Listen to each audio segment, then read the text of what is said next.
Bonjour à tous, alors cette petite vidéo pour faire un peu une mise au point parce que on nous a un peu attaqué. Bon, il y a toujours un peu des gens qui comprennent pas les choses ou qui essayent pas de se mettre à la place des autres, mais bon, avant de critiquer déjà il faut regarder le contexte. Nous sommes en Lozère, nous sommes à 1200 mètres d'altitude et nous avons eu une année horrible.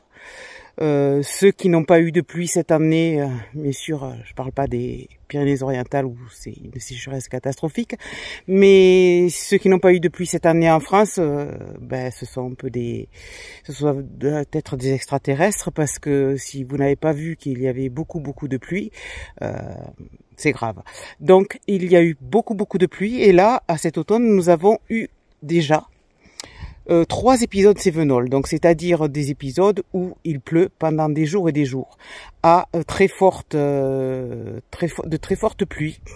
Et donc, quand le temps se remettait au beau, il se remettait au beau 2-3 jours, et il faut se dire que les plantes n'ont pas le temps, au niveau des fleurs, de refaire du nectar.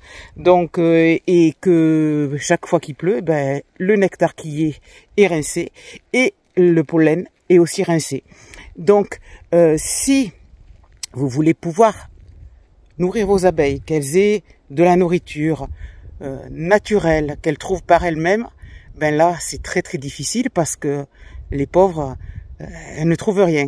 Donc, que doit-on faire? On doit les laisser se faire la mise en hivernage naturellement, sans rien, pour pouvoir élever des larves qui seront les futures abeilles d'hiver, et pour pouvoir vivre jusqu'au printemps, ou doit-on intervenir? Alors nous avons choisi cette année d'intervenir.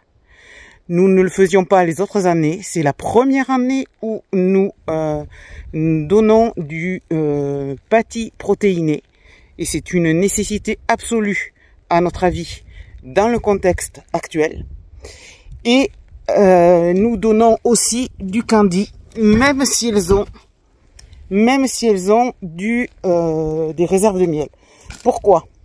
Parce que leurs réserves de miel, à notre avis, risquent de ne pas suffire jusqu'en janvier, où nous ouvrirons les ruches pour voir un petit peu où ça en est.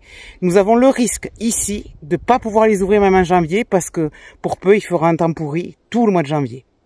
Et donc ça risque d'être difficile. Donc mieux vaut prévenir que guérir. Et comme nous voulons à tout prix qu'elles survivent à cet hiver, nous leur donnons un petit peu de nourriture en plus. Voilà, c'est en principe, ce qu'elles vont faire, elles, c'est pouvoir se nourrir d'elles-mêmes par leur miel. En premier, elles vont utiliser leur miel, on le sait, on sait que si elles ont à choisir, elles choisissent leur miel. Mais on ne prend pas le risque qu'elles n'aient plus rien, et que nous ne puissions pas intervenir tout de suite pour les nourrir. Donc plutôt que d'ouvrir la ruche sans arrêt pour voir si elles ont de la nourriture ou pas, c'est idiot. Déjà, on les refroidit, alors que l'hiver, il faut surtout pas les toucher. Nous préférons prévenir, c'est-à-dire leur donner de quoi subsister si éventuellement elles en ont besoin. Et si elles n'en ont pas besoin, au printemps, nous retrouverons nos pains de candy entiers, ou presque. Voilà, c'était juste une petite mise au point. Nous acceptons toutes les critiques, mais juste pour dire que si nous faisons les choses, il y a bien une idée derrière, c'est réfléchi. Ce n'est pas, ça nous est pas venu comme ça, l'idée de nourrir.